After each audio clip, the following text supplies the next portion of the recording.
Hi, Francis. Eric here. I'm here with no host Mark. We're talking typology. We're talking the ways of the world. We're talking voltology, I believe it's called. And this idea is going around. It's quite popular. And I guess somebody is getting quite successful at running this nonsense. But that you can type people best by looking at micro expressions or physical facial expressions or other physical cues that purportedly are more primal, necessarily, therefore less under the control of the person, and therefore less subject to being a biased representation of self, I guess, and therefore making the best choice for typing people. I mean, it's such an insane idea. Did I sum up basically what the gist of it is, Mark, their argument? Yeah, that you have uncontrolled speech patterns in the form of hand movements or facial movements are called toggles, I guess eye toggles. And based upon those things that you can derive over time which physical expressions are associated with which function. And from that, you can type somebody. Well, I mean, I know from personal experience that I've watched myself talk a lot, and thus obviously have managed my display somewhat. It depends how aware I am of how I'm displaying. They might say they can read some sort of micro expressions, but I've heard that. I mean, the bottom line is this: the real question, if you want to meaningfully talk about cognitive functions at all, you have to right now stop wanting to link to physical empirics so badly. It doesn't. It's not going to be there. It's going to be false and bullshit. And you're just grasping for straws. As far as that kind of empirics goes, it's insane. I mean, there's several issues with it. I mean, one of them being they say you can type somebody basically like within like 5 minutes or something. Like it's not even that long of a period of time. There's not multiple samples. They basically require one video, I believe. And but in different contexts, I'm physically manifesting myself in different ways. So if I'm playing a soccer game, I'm going to be very focused on the soccer ball. I'm not going to be any eye toggling or whatever and looking around everywhere. I'm going to be more focused. The same would apply to like a war zone if I'm in the middle of a battle and like they're videotaping myself or something. I'll be very focused and be acting differently. I might be looking everywhere. Who knows? And so in different situations, it requires different physical expressions and manifestations of oneself. And if they're not going to take a lot of sources, if it is even legitimate to do this, we're going to grant to them that it's possible. They're not looking at enough data. They need more data points if they're going to say that this is a thing. More importantly, they need to justify why prioritizing this one vector over all other vectors is a preferable way to type than some confluence of multiple factors. So it's like, all right, let's say that there is a correlation between certain expressions and or facial structures or whatever and type. Okay, but even so, it's a person reading it. Like, okay, well, I read you as this, and I can point to examples of it. Well, like you said, Mark, I mean, one's expressions and manner and everything is going to vary according to what one is attending to. And so it's ridiculous to think that you could type somebody that quickly or use that definitively anyway. It's going to depend on what they're attending to and what manner of attention as well is being prioritized in that moment or is being expressed or displayed. And it's going to depend on how much they've got their display refined because maybe they're FE, maybe any number of things. And if they're saying, well, we can read these super small micro expressions that are beyond your control to control, well, I mean, if they're so micro, then it's probably fairly arbitrary what you're reading them as, I would guess. And like Mark said, you need a lot of reason to prioritize that heavily. I don't see any logical reason why a given facial expression should correlate with some types or others, unlike any meaningful understanding of functions, which says there are inherent mechanical relationships between valuing matrices that necessitate a person express the self via one manner and therefore not another. So it's like, if you're looking to test cognitive functions, first of all, we know for sure that you can test TI directly. We can test that one with just straight up conditional logic test. Now, unless maybe they've studied it extensively and at school or something and have learned it on kind of a step-by-step basis, by and large, anybody who's not first or second slot TI user will struggle with a conditional logic test that's of sufficient heft to really make people stretch their logical legs out.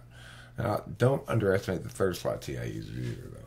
ISFJ and INFJ are both good TI users. Regardless, the point is, why wouldn't you prioritize that, or at least include it? Why don't you say, I'll get a better result if I include it?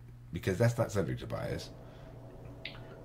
Yeah, and then my other point was, they're taking the physical expressions to be the essential part in the system, and that this is the focal point, and then the cognitive functions will be derived and defined based upon these expressions. But the issue with that is, it'd be very difficult, if you even could, derive the functions that were derived. I'll say Jung, but Myers-Briggs defines it differently. But however they don't define it based upon physical expressions. Is my point. It'd be very difficult based upon physical expressions to link that to any sort of cognitive function. You wouldn't know that there were 8. You wouldn't know that there's 4 letters. You wouldn't know that there's 2 aspects to each letter, and therefore they need to incorporate and adopt, at least initially, some sort of other system, which I believe they did. I think they adopted Myers-Briggs definitions of the functions and incorporated that into the system. Well, a priori, and then continued. It's very problematic.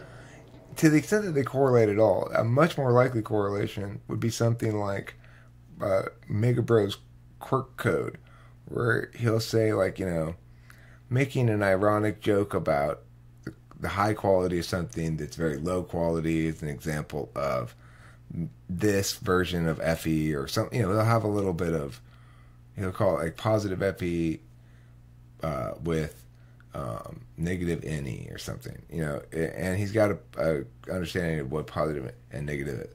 I think if you were to break down instances of human communication, and you might say these, like something like that, which would at least incorporate the language that's being said as well, would be obviously a stronger way to find something. Because then you'd be looking across instances and you say, well, there's a majority of instances where he's displaying this kind of function pair. But somebody like me, I might very well display FE or FI or whatever, because if you think of it from a quirk code perspective, it's like, well, in that moment, I'm expressing that pair of functions that is sort of a archetypal human vignette or whatever. So, yeah, that would make more sense. Certainly not. And then you'd have to gather, like you said, a whole bunch of data points with the person, and about a bunch of people, and then a bunch of independent data points that also suggest that verify these people's self-identification of type. And then maybe you could do something with that if you looked at percentages of usage or something. Well, and then the other thing is, they only think there are 4 functions because you oftentimes don't toggle the toggles or physical expressions of the functions in your unconscious stack. And so they just assume that they're just not there, and they don't say anything about them. They don't define them or how they interact in the whole system of things. They don't connect anything together, really. It's not a TI built thing. That's what you're objecting to, basically. It sounds TE to me, or NI something, NISI bullshit. I don't know. It's obviously bullshit. I don't know why people are so attracted to it. Just because they have a large database of bullshit. That's why. Well, they think it's more objective because it's dealing in sensuous material or content. It's not more objective. Because I could touch it.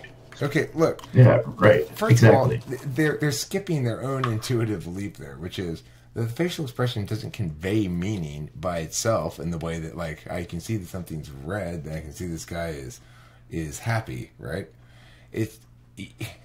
It's meaning you're gleaning from the facial expression through your own intuition. Now, they might try to set up a bunch of examples of different people doing the same kind of facial expression or kind of movement or something and refer to that as yada. But these people type me as ESFJ, for Christ's sakes. And I'm obviously not an ESFJ by any sane standard of the in the typology universe. By any sane interpretation of ESFJ, no reasonable person who knows anything about typology would type me as an ESFJ. Yeah. I mean, I don't mind it. I'm not saying, oh, no, you don't type me as that. I'm just saying, and this is what wrong people look like. This is what incredibly wrong people look like. You go up to an INFP and go, you are straight up ENTJ, little missy. She's like, are you sure? I'm really uncertain, and look at those facial expressions. You are an ENTJ on the warpath. We're in trouble today, friends. Yeah, and then the other thing is, depending upon your development, you can have a different number of functions conscious. So you can have one conscious function, and the rest of them be unconscious. You can have two, you can have three. Okay, well, I would say there's something in there that I kind of like the notion of in general, which is that it is true with metacognition.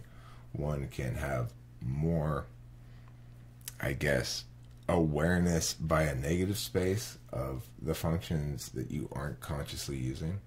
So it's like I recognize when circumstances call for extroverted thinking, I might make a ham-fisted workaround attempt using introverted thinking and introverted sensing, which is basically going, remember what your dad told you a long time ago and what Cameron told you more recently, and try to apply it in TI by some universal rule to this particular situation that really needs you to analyze it in the particular.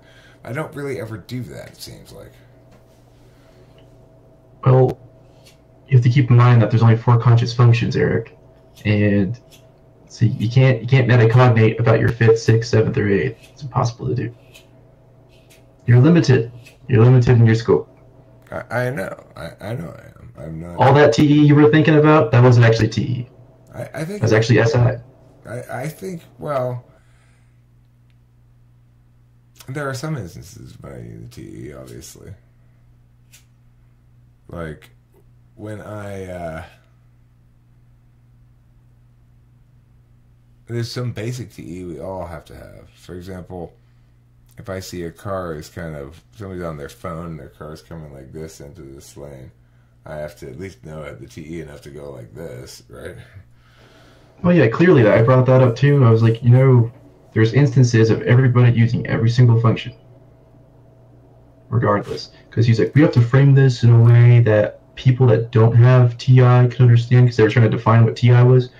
We need to define TI in a way that everybody would understand, even the people that don't have TI. Like, what? How did they define TI?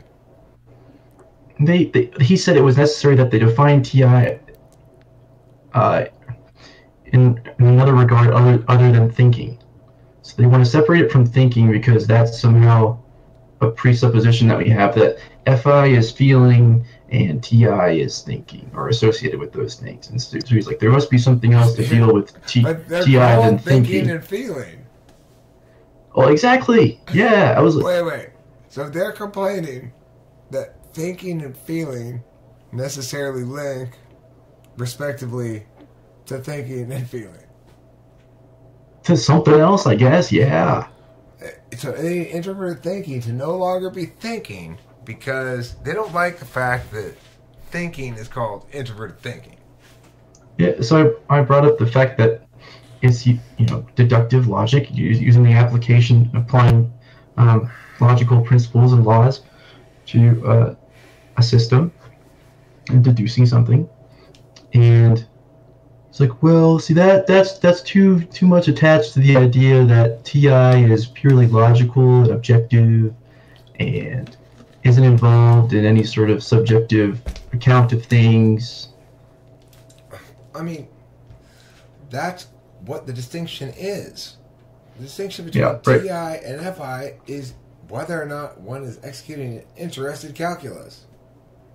And so that's why I said if you're going to be taking into account, and you want to have an impersonal calculus, then you can't be thinking about how you feel about stuff. And to the extent that you are, you're not going to be doing TI very well.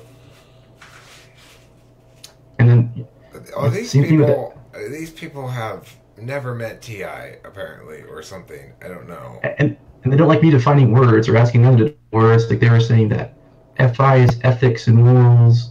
I was like, well, what do you mean by that? Because it seems like TI is like that. Well, how does TI do that? And they didn't understand. And didn't understand what I was saying in terms of you can deduce principles, and those principles can be morals. And they are. Like that's the way that we can attain universal principles that are applicable across time, across people, or at least in a particular circumstance, we can determine what is appropriate. But and then FI, I was saying, is in terms of value, you know, subjective value based on how you feel about it. It can be in terms of what you desire in terms of your goals, you know, your relationship. It's dealing with your relation towards another thing or person, but it doesn't have to do with thinking. What's that then? What's thinking? I have no idea. Is it I don't even know I don't know if they concluded anything finally, but they concluded you were being difficult. Yes. Gosh. Amazing.